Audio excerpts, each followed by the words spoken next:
Music, Spotify, like, you know, obviously iTunes, not that anybody buys music anymore, but anywhere you're going to stream it. WayToGoRadio.com too. Yeah, WayToGoRadio. What just happened? You were possessed by the dude that did SpongeBob. I got taken over. Yeah, I went to promo mode. But yeah, if you go to WayToGoRadio.com, and then you can, all the merch and music and outlets to go download your streams, it's all in here. I want to know, like, if that song being Dose of Truth, what is it, like, the truth of the album? Is there a concept that you have behind this album?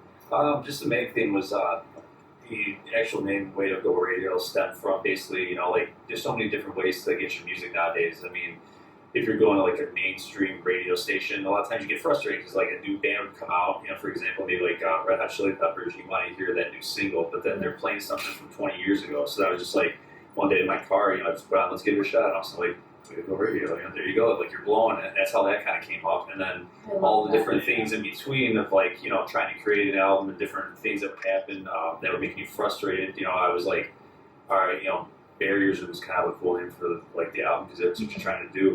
We're trying to break down barriers and trying to get through all this to actually create the album. Yeah, there were a lot of speed bumps. I mean, just creating this record was psychotic. I hope the next one's called, like, you know, Smooth Sailing. Yeah. It's just like colossal pain. But, if it's easy, then it's not worth it. That's like the mentality I always have. I think the songs got way more autobiographical compared to what we had worked on previously in other projects. But, you know, at the time, Get This Party Started from what was his name? Was that Dice Clay or whatever it was? Yeah. WK. Let's get the party started. Like, it's real deep, isn't it? Yeah. So it's not that I don't. There's always different avenues of music, but I think beforehand in our previous projects, we'd sometimes mask that stuff with analogies where people couldn't find out what it was about. We did that a little bit on this record, but I think that's why people connect to hip hop a lot. It's like they just kind of say it how it is. Like, I'm a big Fiasco fan, and you listen to his records, and you're like, I know exactly what he's talking about. So on this one, I think I pushed myself lyrically to like, just like, hey man, like, just if people like it, cool. If they don't, but you can't knock it because it like really happened. So it's just start taking what happened to us, you know. I know this might be a little odd question. Yeah. Because to get your tattoo like of your own words on your body, but I always like to ask like lyricists or both of you guys if there was like a lyric from this whole album that you would like to tattoo on your body, and a favorite lyric or one that kind of sums up the experience of the album.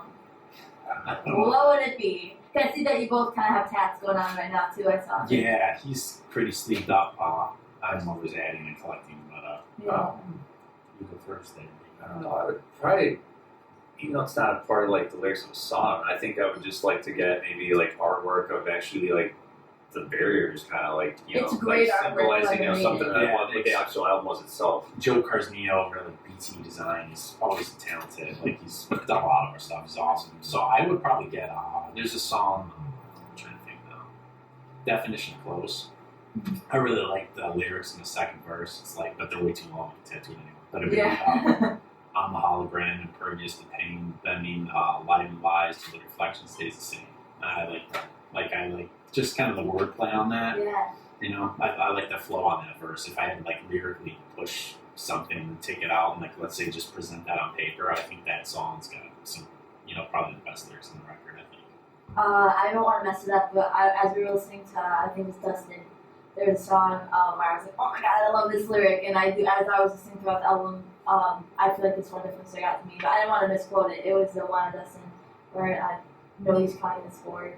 Yeah, it's like basically like telling him like nobody's keeping score, or like kind of like let it go a little bit. Like, he had fought for so long. You did like a play on words with score and transpose. Yeah, it's like jeez, what was it? I got our other song just played in my head, so I'm trying to do that. I know. Kind of like thinking about them, but yeah, it's basically telling them like no one's keeping score, so transpose into something beautiful. Like, it's like you're fighting, but you've fought such a valid fight for 4 years. Like, dude, there is no losing to cancer. Like, when you fought the way you fought, like, I don't even like using that word. When it's like, you know, he or she lost the battle of cancer. It's like, it's not really a battle that everybody wins. Like, you know, but it's like, I don't know, I think it like tarnishes it for like, he lost the fight. Like, he valiantly was there for 4 years. And it wasn't for nothing. I mean, like, that person, like, was still there throughout that time. You know, they were going through that, and it's such a horrible thing. It just no one should have to suffer that way. Right. But like it's like it wasn't like they went through it and it's like they didn't lose. So exactly, it's like you have nothing left to prove at that point. Exactly. So why are you hanging around, dude? Like it's almost like not that he needed it from us, but lyrically it was like giving him the nod. Like, dude, it's cool. You can go now. You know, like in a weird way. Like you don't have to prove anything to anybody. Yeah. Like one of the toughest dudes, we'd ever met for like 4 years just to go through what he went through. Like it was pretty amazing. So and it was cool. Like I mean, I don't think of it in a negative way. I think not to go off on it, but one of the reasons we redid the video a couple times. We had a different premise for the video, and I don't know if it's because it was too recent. It was kind of dark. And then when we had gone to redo the video, Dave was like, well, we got to do something different, man, because it's been so far removed from what had happened that it's kind of leaving a negative taste in my mouth when I watch it, and we have to rework it into the positive. So it helped, because then we were able to rewrite the treatment. So I was like, because his brother at the time, like, be like, if 4 years have passed, not that anybody ever moves on from something like that, you don't. But you're trying to, pick up the pieces and move on. And I was noticing, he's really drawing a lot of inspiration from art. He likes drawing and painting, So I was like, we should show it in a way that, not that it's something that's weighing on him extremely negative, but showing that something positive comes out of him. He, gets his release from doing paintings and all this stuff. And that's when we did the music video. We actually had it. We're just like showing him on his bike, getting his art supplies, getting inspired, by his brother. And at the end of it, you see that the picture is what he's creating was actually a picture dedicated to his brother. Like, so I think that way it still makes it in like everything, not that it's positive again, but you're trying to make it more of a beautiful light instead of something that's extremely. And there was, before I forget too, something crazy happened when I was in the studio, and I ended up texting him one time when I was first doing the vocal on this. I was in the studio by myself. To Dustin or to the song? Dustin. It was this really high background vocal. So I would hit it, and it was the craziest thing ever. The first time I went through and saying it, the power went out on the board that I was singing on. Now, it's all plugged in the same power strip, the same outlet, and only that board went off. So I was like, okay, maybe there was a glitch, maybe something happened, I don't know what happened, fried out. I plugged it down the hallway instead on a completely different circuit. I hit the same note in the same spot and the power went off. So I texted brother goofing around, like, hopefully he's enjoying it. He's not telling me this sucks. He's trying to but I doubt that. I'm sure, the family too. And, and wherever Dustin is, if you believe in a higher end. Yeah, right. I do. I know this show is inclusive to all beliefs, but just for my own, I believe that, he's looking down from where he is. So if you watch the video, there's a lamp in there, and the lamp flickers on and off, and that's what takes his brother to and from this different state. Yeah. And the reason we use the lamp is we're kind of finding a way to try to tie this together. And I remembered the power going out when I was singing the lyrics. Yeah. So we threw that in there. But is that one? I know I wanted to also ask, going along with the lyrics, favorite lyrics. What is a favorite experience you've had making this album? Would you say that was one of them, that one in the studio? Yeah, for me, it might be different for Dave. I think it was really weird because what turned out to be super negative when we first started this was just dark. It was so crazy to try to get this record out. It was bad. You were saying it was not an easy thing. No, it was really hard. It took a lot. That's why it took so long. 3 years. Yeah, it took a long time, and then we got to that point where we spent so much time on this. We should probably just wait until its completion to try to not rush it out. So then.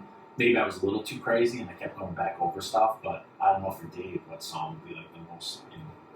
For experience in the studio or making the 2 music videos you guys have. You have 2, one for Dustin, another for It's Not Enough. Yeah, It's Not Enough. Yeah. You can see that on there too. Yeah. But what was another experience? I think just the main thing was just being able where it felt like drum wise to just more cut loose. A lot of times I would be more. Tighter with everything where, let's create a drum part, let's do this. Maybe an idea from a rhythm section of another song or band, whereas this one I was just I was always influenced by more Chad Smith, Red Hot Chili Peppers and that kind of stuff. Yes. And I like to keep everything a little looser, and I can tell definitely now it's a lot, still tight, but it's looser. I'm not going in, sometimes maybe I got a certain area where there's fills, but not necessarily every time we rehearse do I do those same fills. If I'm feeling something different, it's still enough where it's not going to throw these guys off. They still know okay, here's the change, and he's going to do this, but it's still enough to keep me on my toes. So we do play out live. Not that you get bored, maybe you do sometimes, but that you can actually just maybe, today I'm feeling this, I'm going to do this a little bit. I change the lyrics all the time too. Instead of definition of close, definition of toast. You get bored. But no, goofing around. To make sure the audience is still engaged, I see what the reactions are. No, I don't do that. But goofing around, I used to do it in practice all the time. And I get these guys laughing. Just because sometimes we practice twice a week for years. We always have. And I don't want to say they get stale, but you're playing those songs. We used to practice, when we're playing a live show, we'll practice 5 to 10 twice a week, same songs, like just to get them tight. Pretty militant with it. So when you're getting tired, I used to goof around and do like joke lyrics. But then I caught myself on stage. Oh no. Yeah, and there'd be times where I would goof around and say something inappropriate in practice, and now like we're live in front of the audience, I would almost do it, but it would be just enough for the guys in the band to look and start laughing. They're like, oh, is he about to? Yeah, like he's about to change the lyric, you know. And then, so I had to stop doing it. I almost did it the other night when we were rehearsing, but I was like, you know what, I can't get into this flow, this happening. I know, it's like not just like, you know, the album sure was very difficult, like the seriousness of creating an album. It's a lot of work.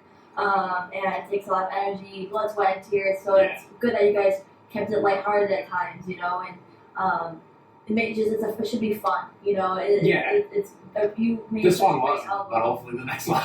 No, you made such a great album, and you want to think of those experiences too, you know, the experiences, the story behind the album.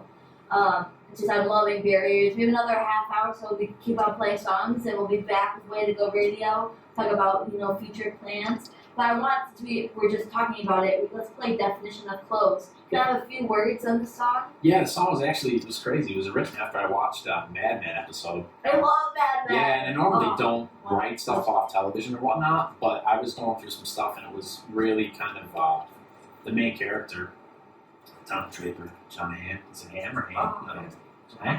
He's